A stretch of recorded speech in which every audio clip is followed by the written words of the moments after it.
इतिहास से प्रतिशोध ले रहे हैं अजय आलोक जी आप? देखिए, सबसे बड़ी बात, इन्होंने कहा कि आज़ादी में की लड़ाई में किसी का कोई योगदान नहीं है। अकेले गांधी परिवार और नेहरू ने आज़ादी दिलवाई क्या? आपकी समस्या कुछ और है मास्टर साहब। आप हर चीज़ का क्रेडिट गांधी परिवार को ही देते हैं। क्या ये सच नहीं है कि आज़ादी के बाकी पुरोधाओं को आपने भुला दिया? चाहे वो खुदीराम बोस हो, चाहे भगत सिंह हो, चाहे सुभाष चंद्र बोस हो, किसी को योगदान आपको याद नहीं रहा? क्या ये सच नहीं है कि पटेल साहब को आप भूल गए? क्या ये सच नहीं है कि नेहरू एक नामित प्रधानमंत्री थे, नॉमिनेटेड प्रधानमंत्री, पहले ब्रिटिशर्स के द्वारा, बाद में आजादी के बाद 51 के पहले तक वो नॉमिनेटेड प्रधानमंत्री थे। वो भी तब जब कांग्रेस पार्टी के अंदर चुनाव हुआ, उनको एक वोट नहीं मिला था, सारे के सारे वोट पटेल साहब को मिले थे। और बाद में जब गांधी जी की इच्छा हुई कि नहीं नेहरू को बना दो, तो सबको अपना वोट ट्रांसफर करना शुरू कर दिए। क्या ये सच नहीं है? सच्चाई सुनने में दिक्कत होती है। नामित प्रधानमंत्री का चलन तो देश के आजाद होने से ही शुरू हो गया था, और उसको सोनिया गांधी जी ने जिंदा रखा मनमोहन सिंह को नामित प्रधानमंत्री बना के। इसलिए प्रधानमंत्री पद की गरिमा कभी आपके पास को आपको समझ में ही नहीं आती है। आप बात करते हैं आजादी के आंदोलन की, सिर्फ आपका सहयोग था? पूरे देश का करोड़ों लोग का सहयोग था, उसमें आरएसएस भी थी। यही नेहरू जी थे जो 1962 का युद्ध हारने के बाद चाइना से इन्होंने आरएसएस को बुलाया था रिपब्लिक डे की परेड में। अगर राष्ट्र विरोधी संगठन होती तो क्यों न बुलाते नेहरू जी? आप तो कांग्रेसी हैं भाई, इतने पुराने आपको ज्ञान है कांग्रेस के इतिहास का। इंदिरा जी ने क्या लिखा था सावरकर के बारे में? जिस सावरकर को आप कोसते हैं, राहुल गांधी कहते हैं मैं राहुल सावरकर नहीं, उन सावरकर साहब के बारे में इंदिरा गांधी जी ने क्या लिखा था, क्या वचन थे उनके? आप लोग तो खुद अपने में कॉन्ट्राडिक्शन बन के रह गए हो भाई, अपनी बातों को खुद काटते हो। बाय द वे, आज बात सावरकर का उसके इतिहास की नहीं हो रही थी, आज बात आपके कुंठा की हो रही थी कि नेहरू जी को जितना सम्मान इस सरकार ने दिया, उनके सारी तमाम कृतियों को एक जगह किया, उनके नेतृत्व में बाकी प्रधानमंत्रियों का संग्रहालय स्थापित किया, आपको दिक्कत वहां है। अरे उस प्रधानमंत्री में आपको इस बात की खुशी नहीं हुई कि इंदिरा जी को भी सम्मान उतना ही मिला, राजीव जी को भी उतना ही सम्मान मिला? आप नेहरू जी को पकड़ के बैठ गए। छोटी सोच किसकी है?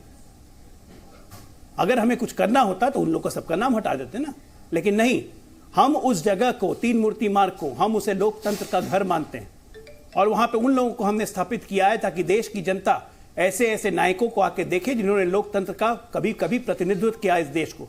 इस देश को आगे बढ़ाने में उनका योगदान है, सिर्फ गांधी परिवार का योगदान नहीं है। और भी प्रधानमंत्री थे, लाल बहादुर शास्त्री थे, ठीक है ना? अभय दुबे जी से जवाब ले लेते हैं। प्रधानमंत्री थे, सबको जानना चाहिए कि आप एक ही इंटाइटलमेंट बनाए रखना चाहते हैं, वो है गांधी नेहरू परिवार का, बाकी सब बौने।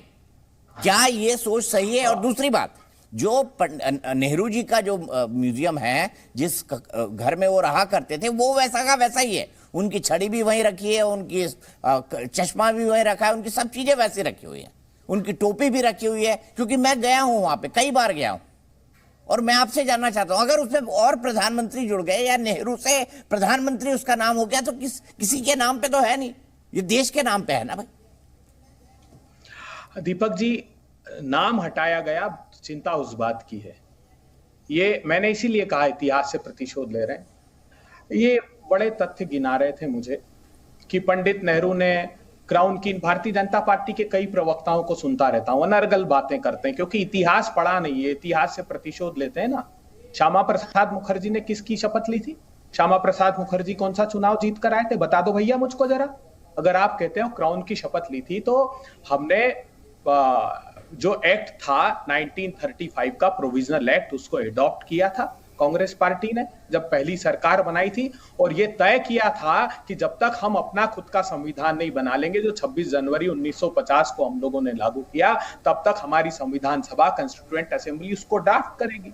तो एक पहले प्रोविजनल प्राइम मिनिस्टर के रूप में नेहरू जी ने शपथ ली, उसके बाद आजाद भारत के प्रधानमंत्री के रूप में शपथ ली। तो फिर श्यामा प्रसाद मुखर्जी पर भी आरोप है क्या? आप कहते हो कि हमारे संघ ने किसका योगदान था, बता दीजिए ना मुझे। जो हेडगेवार जी की भी बात करते हैं आप, वो आप 1925 के बाद के हेडगेवार जी की नहीं करते हैं। वो कांग्रेस पार्टी के मध्य प्रांत के महामंत्री हेडगेवार थे, जो बर्तानिया की सरकार से हमारे साथ रहकर लड़ रहे थे, उसकी बात करते हैं। सावरकर जी के लिए मैं हमेशा कहता हूं कि एक सावरकर जी में दो सावरकर जी थे। एक जिन्होंने बर्तानिया की जेल में कारावास काटा, कोई इनकार नहीं कर सकता।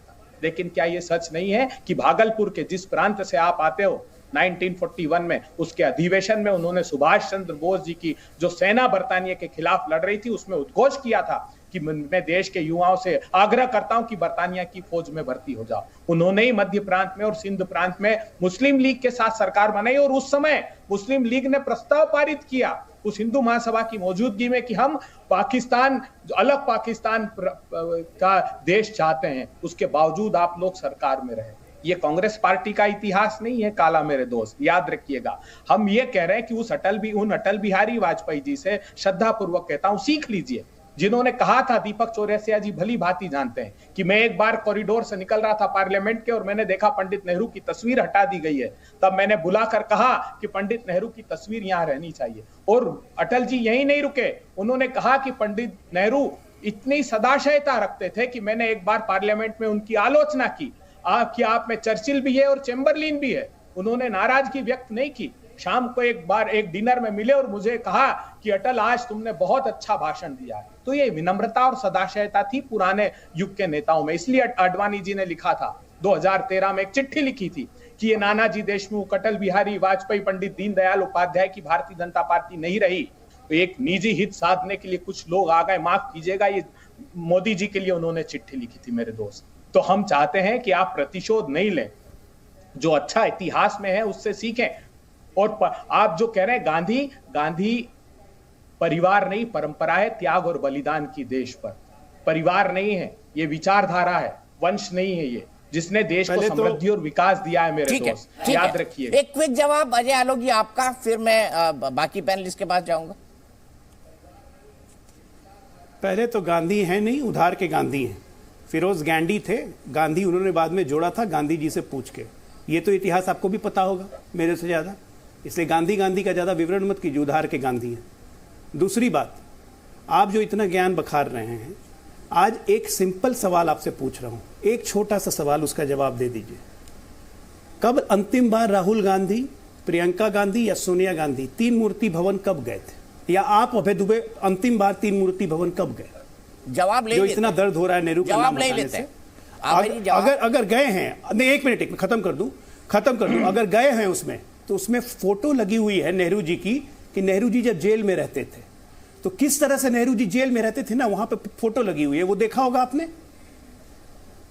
अगर इस तरह से जेल में रहना बहुत अच्छी बात है, तब तो सबको जेल में रहते हैं।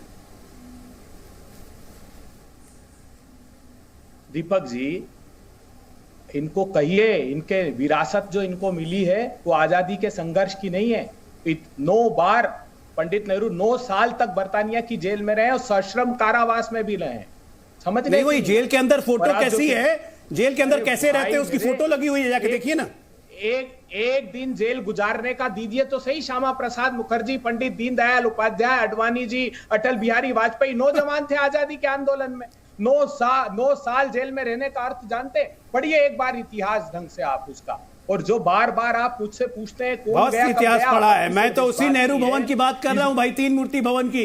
क्यों मिर्च लग रही है? आप गए ही नहीं, आपने देखा ही नहीं है। मैं तो कह रहा हूं कि जाइए ना तीन मूर्ति भवन और जाके देखिए कि जेल के अंदर कैसे रहते थे, उसकी फोटो लगी हुई है साहब। उसी नेहरू भवन में, म्यूजियम में, जिसका नाम बदलने पे आपको चिढ़ रहे हैं, उछल रहे हैं, जाके देखिए कि जेल में कैसे रहा जाता था, नेहरू जी कैसे रहते थे जेल में। मैं तो और कुछ नहीं कह रहा हूं, उस पर आपको मिर्च क्यों लग रही है? उस पर आपको मिर्च क्यों लग रही है? मिर्च नहीं लग रही दोस्त, एक तस्वीर तो बता दो वैसी ही जेल में जैसी पंडित नेहरू की तस्वीर तुमने देखी। जिन नेताओं के मैंने नाम लिए, एक दिन की तस्वीर, सिर्फ एक दिन की। अरे प्रस्ताव जो पारित करते थे आजादी के आंदोलन को कुचलने की, वो पाठ पढ़ा रहे कि किस तरीके से जेल काटी। जो पुस्तकें पंडित नेहरू ने लिखी, अरे बुद्धि और विद्वत्ता चाहिए किताबें लिखने के लिए, ना। जानते हैं आप? चलाइए आराम से, सवाल से आप भटक रहे हैं। मैंने आप पिछली बार नेहरू मेमोरियल म्यूजियम और लाइब्रेरी कब गए थे?